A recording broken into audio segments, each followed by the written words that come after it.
Gua akan berikan informasi seputar cara bobol pinjol ilegal atau legal tanpa memiliki perawatan aplikasi pinjaman online. Jadi teman-teman tolong perhatikan di sini gua akan berikan informasinya, yaitu cara bobol aplikasi pinjol ilegal. Tentunya pengajuan Anda bisa dicairkan dan juga bisa melakukan bobol pinjol semi legal. Jadi teman-teman tolong perhatikan ini baik-baik, karena gua akan sedikit mengurutkan, merincikan, menjelaskan bagaimana Anda harus bisa melakukan hal tersebut. Nah, jadi bagi teman-teman di sini yang belum mendukung, silakan saja klik tombol subscribe dan juga like-nya. Teman-teman yang belum join dalam grup Telegram Brightest Pinjol, silakan saja langsung join aja. Linknya ada dalam deskripsi. Semua apa yang gue berikan kepada teman-teman itu semuanya gratis, tidak ada fee. Jadi gua di dalam grup WA itu bisa mandu orang untuk melakukan pengajuan pinjol legal atau ilegal, sekaligus gue juga akan mengajarkan cara aman galbay pinjol ilegal tanpa bayar sepersen pun, tanpa ada fee di awal ataupun di akhir. Karena apa? Agar teman-teman itu bisa memahami, bisa mengatasinya sendiri ketika Anda melakukan pengajuan pinjol legal atau ilegal tanpa joki pinjol, ya. Kalau Anda tentu akan melakukan pengajuan pinjol menggunakan joki pinjol, ini yang rugi banget adalah itu kalian masih menggunakan joki pinjol, Anda nggak waras. Makanya di sini gua akan berikan informasinya bagaimana sih cara mengajukan pinjol ilegal atau ilegal itu bisa dicairkan tanpa joki pinjol. Di sini akan gue urutkan satu persatu, jadi teman-teman tetap stay, perhatikan ini baik-baik. Gue akan coba menjelaskan ini secara perlahan-lahan. Oke, sebelum gue akan melanjutkan ke dalam video ini, gue akan tampilkan terlebih dahulu. Baik.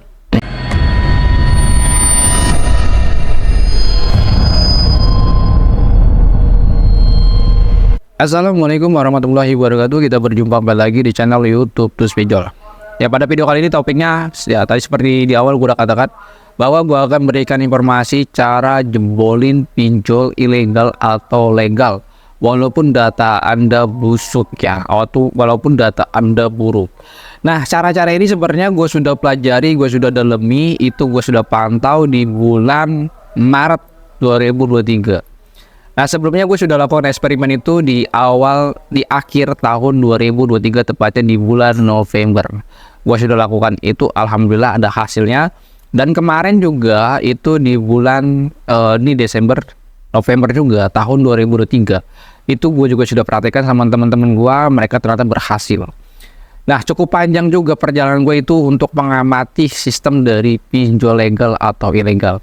Dan di sini gue akan beberkan ya informasinya. Ada kelemahan dalam aplikasi pinjol ilegal ini, memiliki kelemahan, dan juga ada kelemahan dari pinjol legal. Ya, ini menurut pandangan gue sendiri, karena selama ini gue sudah coba memantau, ya, dan gue juga sudah mempraktekkan, itu ternyata berhasil. Ada celaknya di mana itu kita harus mengajukan pinjolnya agar pengajuan kita mudah dicairkan. Nah, sebenarnya hal-hal seperti ini nggak semua bisa dilakukan, tapi apa boleh buat, coba kalian lakukan sendiri aja. Di sini sebelum gua akan berikan informasinya, gua akan berikan cerita kisah gua, ya, pada waktu gua melakukan itu. Dan gue juga akan berikan kisah temen gua kemarin yang mungkin sudah gabung di dalam grup WA. Itu kemarin gue sudah spill bahwa kemarin temen gue pandu untuk melakukan pinjaman online, dan gue juga mendapatkan informasi dari temen gua ternyata ada hasil yang positifnya. Nah, di sini gue akan ceritakan kisah gue dulu. Pada waktu itu gue memiliki sudah gagal bayar, ya, sudah gagal bayar di Kredivo. Di Kredivo dan juga di Akulaku itu yang filter cuman ada 2. Gue gagal bayar di sana. Kalau di Kredivo 3,5, dan kalau di Akulaku gue cuma 1,5.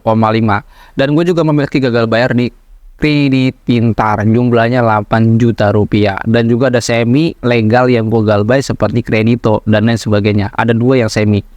Nah, singkat cerita, perjalanan gue pada waktu itu sudah gagal bayar, ya, sudah gagal bayar, dan juga gue sudah backlist data gue di semua pinjaman online. Namun gue nggak putus asa untuk melakukan pinjaman online, ya. Pada waktu itu gue melakukan pinjaman online mengajukan dalam aplikasi pinjol ilegal.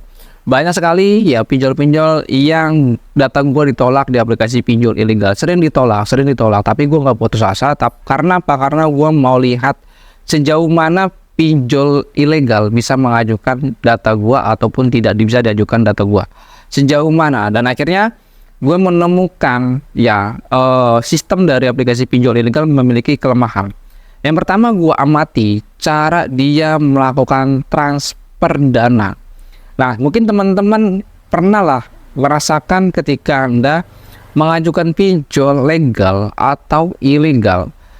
Hari ini, jam ini kalian melakukan pendaftaran dan mengajukan. Tidak lama, dalam waktu 5 menit dana Anda langsung dicairkan. Pernah gak Anda merasakan seperti itu? Jika Anda pernah merasakan seperti itu, tentu itu yang melakukan proses datanya bukan secara manual, melainkan secara robot. Jadi sistem robot pinjol itu bekerja, ya. Jadi ketika Anda melakukan pendaftaran, sistem robot ini bekerja untuk mengecek data Anda.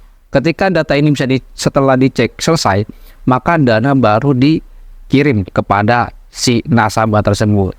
Jadi begitu bro. Jadi sistem robotnya ini yang kita kadal-kadalin. Ya, ada juga pinjol ilegal, dia tidak menggunakan sistem robot. Ada juga pinjol legal yang tidak menggunakan sistem robot. Namun para aplikasi pinjol ilegal tentu dia memiliki robot sistemnya dalam melakukan transfer dana. Tapi kalau saat ini gue juga belum tahu aplikasi pinjol mana aja yang bisa kayak gitu. Nah, kalau Anda mengajukan misalkan contoh di pinjol A, melakukan pinjaman di aplikasi pinjol A, lalu tiba-tiba dananya cepet banget ditransfer, kurang dari 5 menit dana kalian langsung ditransfer. Itu yang ngecek tandanya robot dari aplikasi pinjol, bukan orang analis ataupun bukan ngeceknya secara manual. Kalau secara manual misalkan data kalian masuk ke sistem pinjol, si tim analisnya akan melakukan pengecekan data Anda secara manual.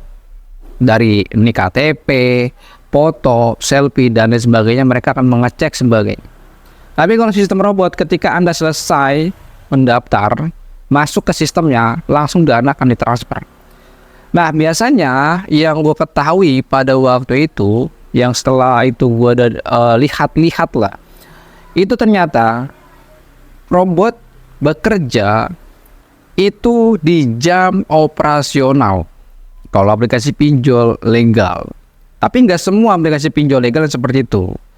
Nah, kalau pinjol ilegal, robotnya yang bekerja di jam 10 malam.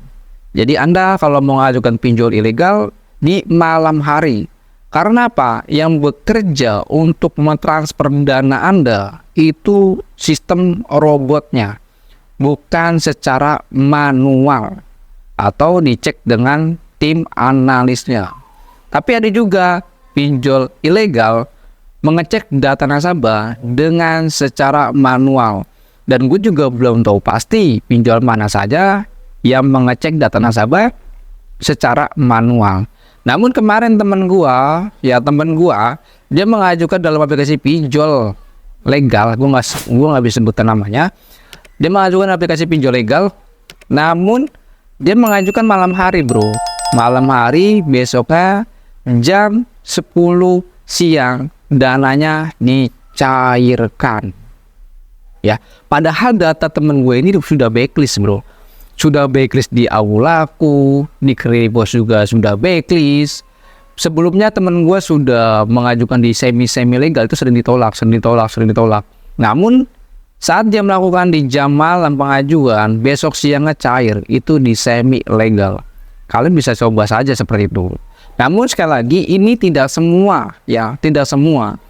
Namun nggak salahnya dong kalau teman-teman mengajukan pinjol legal atau ilegal di malam hari.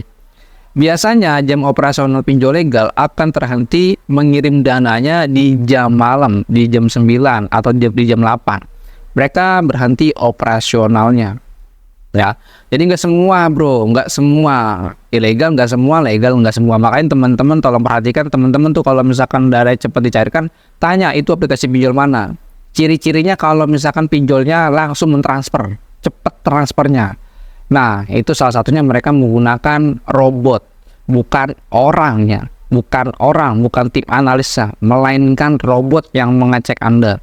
Makanya teman-teman kalau punya KTP harus bagus ya, agar jepretan fotonya itu juga terlihat bagus karena yang mengeceknya dari robot. Dan kalau misalkan alamatnya juga yang jelas ya, karena apa, dia akan mendeteksi ya sesuai dengan geografisnya. Makanya teman-teman kalau ngasih alamat itu fake nggak apa-apa, yang penting jelas di mana, agar geografinya dalam sistem bot si pinjol itu bisa mendeteksi apakah alamatnya benar atau tidak. Mungkin itu saja informasinya. Assalamualaikum warahmatullahi wabarakatuh. Salam dari baik. Bye-bye.